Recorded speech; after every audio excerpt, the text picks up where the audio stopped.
कांग्रेस संगठन को एक बार फिर से मजबूत बनाने की कवायद कांग्रेस ने तेज कर दी है। देहरादून में कांग्रेस ने 2 दिवसीय नव चेतना संकल्प शिविर के दौरान पार्टी को बूथ स्तर पर मजबूत बनाने का संकल्प किया। इस शिविर का समापन हो गया है और इस शिविर में करीब 225 कांग्रेस नेताओं और पदाधिकारियों ने अपने विचार रखे। पूर्व मुख्यमंत्री हरीश रावत ने जोर देकर कहा कि हमको गांधी, नेहरू, अंबेडकर की विचारधारा से आगे बढ़ना है और इसी क्रम में कांग्रेस पार्टी प्रदेश में भारत जोड़ो अभियान के तहत 9 से 15 अगस्त तक 75 किलोमीटर की यात्रा शुरू करने जा रही है।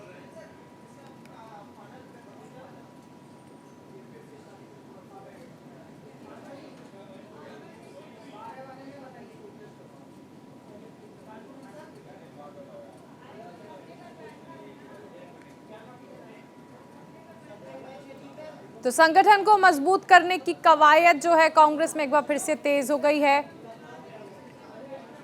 गांधी और अंबेडकर के विचारधारा को लागू करना है, उनके पद चिन्हों पर चलना है और उनकी विचारधारा को देश भर में फैलाने की बातें जो है वो यहाँ पर कांग्रेस कर रही है। और इसी के तहत आप देखिए कि नव चेतना संकल्प शिविर जो है वो चल रहा है। लेकिन आने वाले दिनों में आपको बता दें कि कांग्रेस पार्टी प्रदेश में भारत जोड़ो अभियान चलाएगी।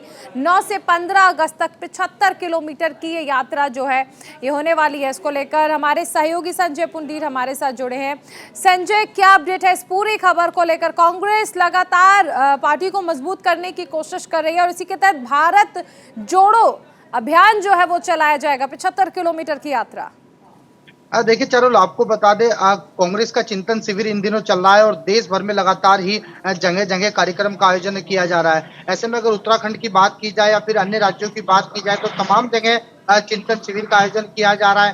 कांग्रेस का सीधा सीधा मतलब है भारत जोड़ो, यानी संगठन को मजबूत करना है और युवाओं को जोड़ना है। इसी के तहत लगातार एक यात्रा का आयोजन भी किया जा रहा है। कई किलोमीटर की ये यात्रा है जिसमें कहीं ना कहीं जो कांग्रेस के कार्यकर्ता है, नेता हैं, इसमें प्रतिभाग करेंगे। तो कहा जा सकता है जिस तरह से विधानसभा चुनाव में कांग्रेस की हार हुई है और कांग्रेस को उत्तराखंड की सत्ता नहीं मिली है और अन्य राज्यों में भी कांग्रेस को हार का सामना करना पड़ा है। ऐसे में लगातार कांग्रेस का यही प्रयास है कि आगामी चुनाव को देखते हुए कांग्रेस को मजबूत करना है और संगठन को मजबूत करना है और युवाओं को जोड़ना है। हालांकि 2022 के लिए कांग्रेस ने नारा दिया है भारत जोड़ो और भारत जोड़ो नारे के साथ कांग्रेस आगे बढ़ रही है और इसी के तहत तमाम लोगों से संपर्क कर रही है और संगठन को मजबूत करने का काम कर रही है। बिल्कुल संजय, आप बने रहिए, आगे भी आपसे जानकारी लेंगे।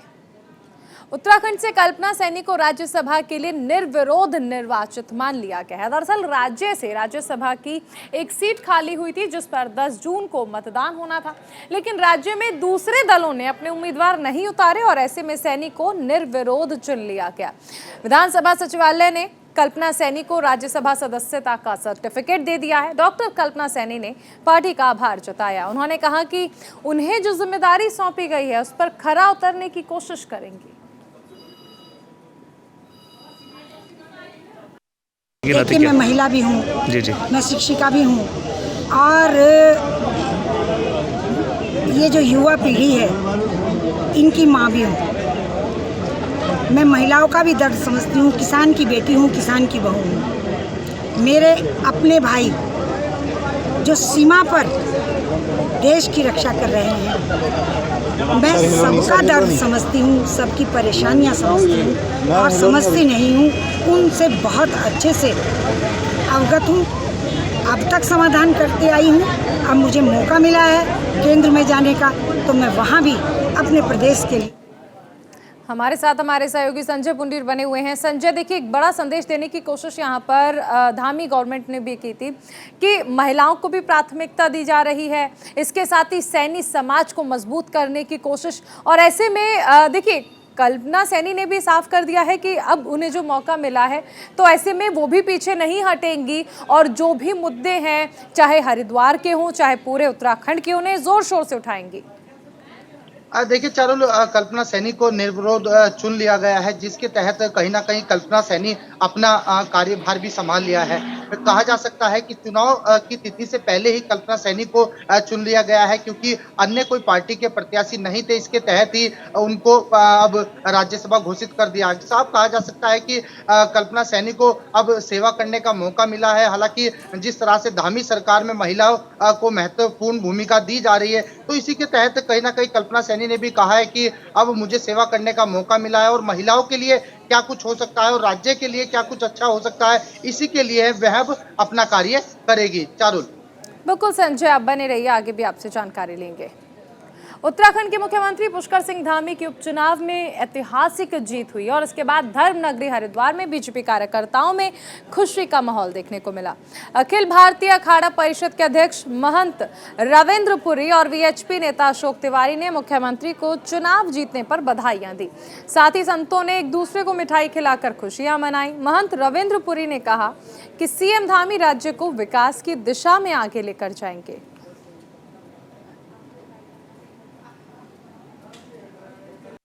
तो हमारा ये मानना ये उत्तराखंड की जीत नहीं है, पूरे हिंदुस्तान की जीत है। और हमारे ये जो जीत है ये विकास की जीत है, हिंदुओं की जीत है, मुस्लिम की जीत है, सिख की जीत है, ईसाई की जीत है, पूरे उत्तराखंड की जीत है। और हमें पूरा विश्वास है कि हमारे माननीय मुख्यमंत्री जी जो है उत्तराखंड में विकास करेंगे और विकास की गंगा बहाएंगे। हमारा जो मानना है कि आज तक हमारी जो कांग्रेस की जो सरकार आई है, इन्होंने कोई उत्तराखंड में काम नहीं किया है, पहाड़ में कोई काम नहीं किया। हमने स्वयं देखा है पहाड़ में आज तक कोई विकास नहीं हुआ है।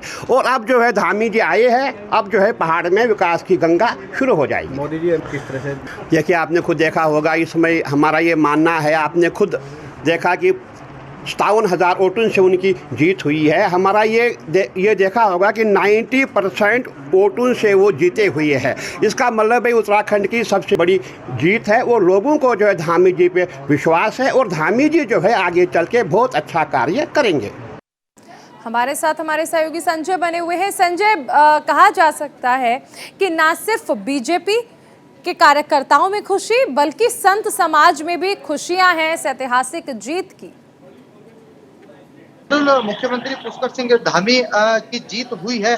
ऐसे में भारी बहुमत से उनकी जीत होने के बाद उत्तराखंड के सभी जनपदों में लगातार ही जश्न देखने को मिल रहा है। हालांकि भारतीय जनता पार्टी के कार्यकर्ता ही नहीं, धर्मनगरी हरिद्वार के साधु संतों में भी खुशी का माहौल है। और आप देख रहे हैं कि तस्वीरों में किस तरह से साधु संत एक दूसरे को मिठाई खिलाकर खुशी मना रहे हैं और मुख्यमंत्री पुष्कर सिंह धामी को बधाई दे रहे हैं। साथ ही साथ उनका यह भी कहना है कि जिस तरह से कांग्रेस का कार्यकाल रहा है उसमें पहाड़ों का विकास नहीं हुआ है और अब समय आ गया है कि पहाड़ों में विकास की गति है वो रफ्तार पकड़ लेगी। और जिस तरह से आपने देखा होगा कि लगातार बीते दिनों से चंपावत की जनता के लिए भी अब कहीं ना कहीं एक तोहफा साबित होगा, क्योंकि मुख्यमंत्री पुष्कर सिंह धामी अब लगातार ही चंपावत की जनता की सेवा में लग जाएंगे। हालांकि मुख्यमंत्री पुष्कर सिंह धामी को उत्तराखंड की दूसरी बार सेवा करने का मौका मिला है। हालांकि जिस तरह से मुख्यमंत्री पुष्कर सिंह धामी खटीमा से चुनाव हार गए थे, उसके बाद देश के प्रधानमंत्री नरेंद्र मोदी ने उन्हें हारने के बावजूद भी उन पर भरोसा किया और उन्हें मुख्यमंत्री बना दिया। हालांकि जिस तरह उपचुनाव हुए हैं और उपचुनाव में भारी रिकॉर्ड मतों से उन्हें जीत हासिल हुई है, तो उससे साफ जाहिर हो गया है कि मुख्यमंत्री पुष्कर सिंह धामी उत्तराखंड के लिए अब विकास की गति और तेज करेंगे। जी बिल्कुल संजय, आप बने रहिए, आगे भी आपसे जानकारी लेंगे। उत्तराखंड में बॉलीवुड अभिनेता और miss world Manushi Chhillar starrer film सम्राट पृथ्वीराज को टैक्स फ्री कर दिया है। उत्तर प्रदेश के बाद अब उत्तराखंड सरकार ने फिल्म को टैक्स फ्री करने की घोषणा की है। मुख्यमंत्री पुष्कर सिंह धामी ने ट्विटर पर इसकी जानकारी दी।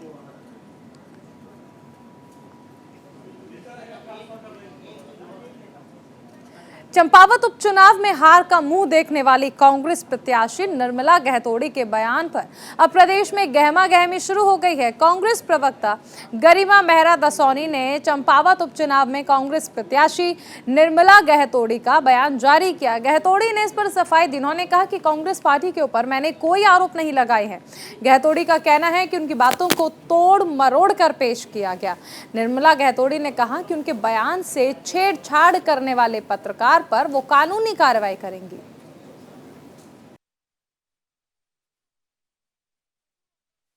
आज मुझे, क्योंकि कई चैनलों में भी मैंने ये बात कही, उन्होंने दिखाया नहीं, तो मुझे व्यक्तिगत रूप से ये बात अपने पार्टी के सम्मुख रखनी पड़ रही है कि जो परसों समाचार पत्र में अमर उजाला में इस तरह का वक्तव्य आया कि निर्मला गहतोड़ी मैं स्वयं इलेक्शन लड़ी हूँ, पार्टी ने मेरा साथ नहीं दिया, जो सरासर गलत है।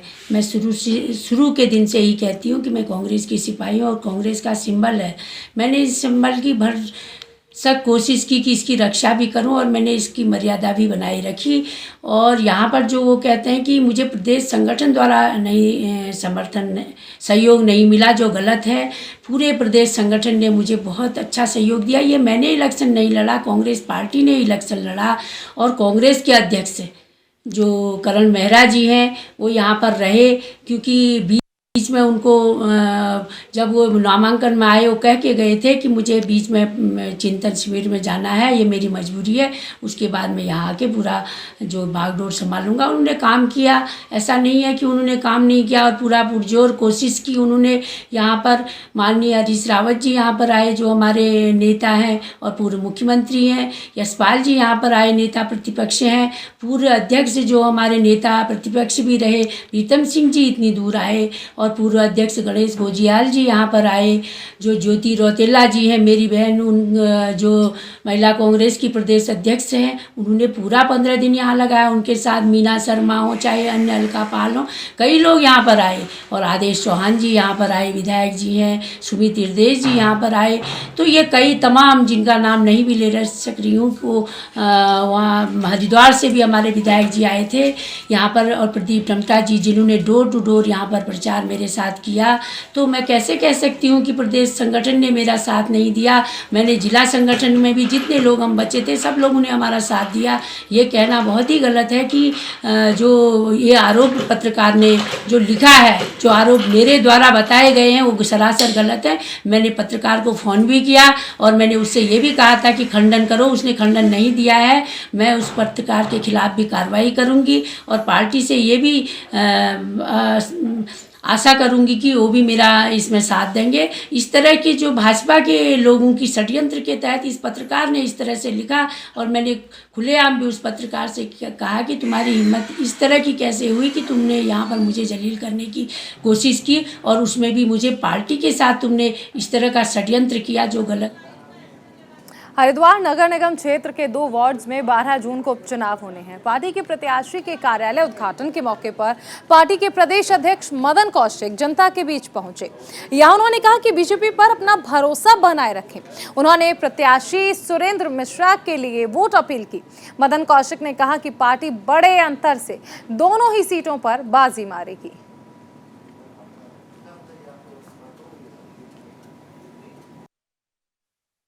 आज ब्रह्मपुरी जो हमारा वार्ड है इसके कार्यालय का उद्घाटन था, और मुझे प्रसन्नता है कि ये मेरी विधानसभा में है।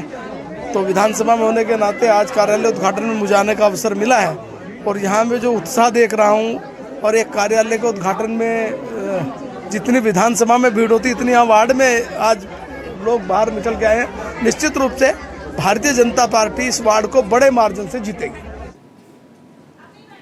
हमारे साथ हमारे सहयोगी संजय बने हुए हैं। संजय, नगर निगम की 2 सीटों पर उपचुनाव होना है और बीजेपी ने जीत का दावा किया है।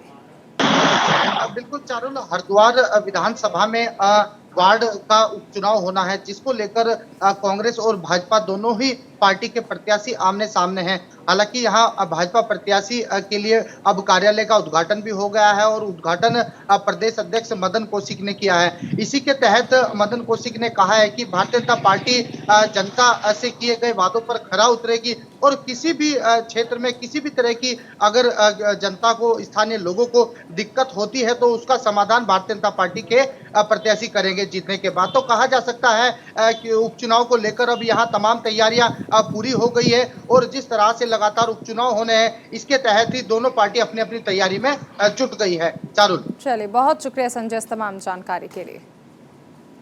उधर हरिद्वार के वकील ने राज्य निर्वाचन आयोग से नगर पालिका परिषद के चुनाव रद्द करने की मांग की। आयोग को लिखे एक लेटर में वकील ने उपचुनाव की प्रक्रिया पर सवाल खड़े किए और उस प्रक्रिया को जनभावना के खिलाफ बताया। लक्सर की एक नगर पालिका परिषद सीट पर चुनाव होने वाले हैं।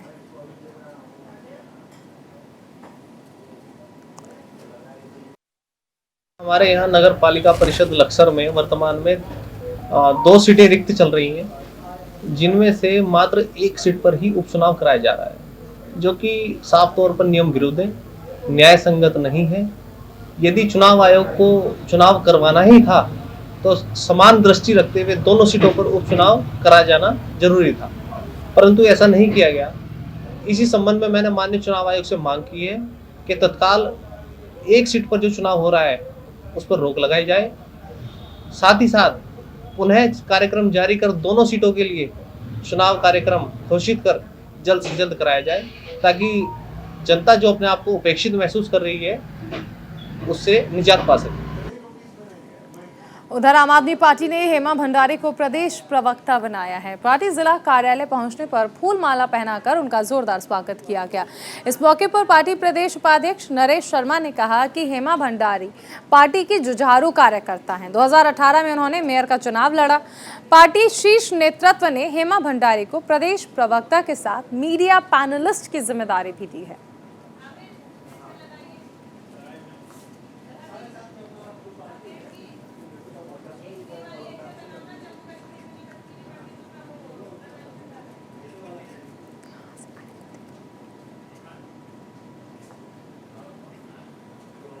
उत्तराखंड क्रांति दल ने एक बार फिर से संस्कृति और परंपरा का मुद्दा उठाया है। यूकेडी के सभी विधायकों से संस्कृति के संरक्षण और विकास पर कानून बनाने की मांग की। दल ने कांग्रेस और बीजेपी को निशाने पर लेते हुए कहा कि इन पार्टियों की नीतियां पहाड़ विरोधी हैं। राष्ट्रीय दलों ने राज्य के प्राचीन तीर्थ स्थलों की उपेक्षा की है और पहाड़ वासियों की धार्मिक भावनाओं को ठेस पहुंचाया है। यूकेडी ने नेताओं पर भ्रष्ट होने का आरोप लगाते हुए कहा कि नेताओं ने पहाड़ का विकास करने के बजाय पहाड़ की सारी जमीन बेच दी है। नष्ट हुआ है पहाड़। जो सरकार भाजपा और कांग्रेस की रही है और जो इनकी नीतियां रही हैं वो पहाड़ विरोधी रही हैं। पहाड़ को आबाद करने के लिए, डेवलपमेंट करने के लिए नए राज्य का गठन हुआ था। उत्तराखंड क्रांति दल ने संघर्ष किया और बदले में जब से राज्य बना और जब से इनकी सरकारें बनी तब से 2000 गांव पहाड़ से खाली हो गए हैं, वहाँ ताले लग गए, भूतिया गांव हो गया है।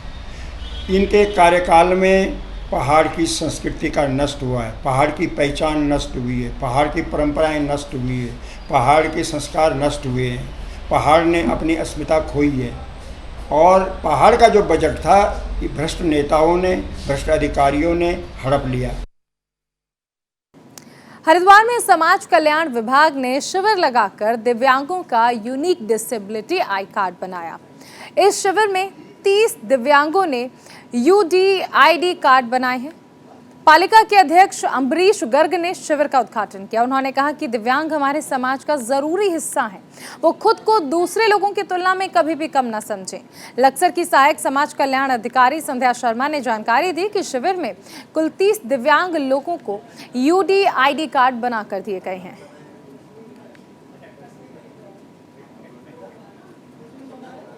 जिसके पास विकलांग प्रमाण पत्र है ना, उसका ही UDID कार्ड बनेगा पहले, और इससे विकलांग लोगों को पेंशन भी मिलेगी और भी बहुत सारे लाभ मिलेंगे। बिना इसके विकलांग भी नहीं। बिना अनुमति के नाम छापने पर महंत रूपेंद्र प्रकाश महाराज भड़क गए। उन्होंने आरोप लगाया कि कार्यक्रम के आयोजकों ने उनसे बिना पूछे ही उनका नाम कार्ड छापा है।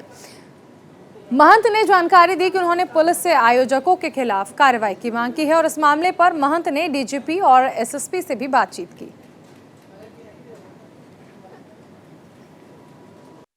किसी जबरेड़ा थाना क्षेत्र में किसी मदरसे में कोई कार्यक्रम है जिसमें मुख्य अतिथि DGP उत्तराखंड और विशिष्ट अतिथि के रूप में हमारे SSP और DM का नाम है।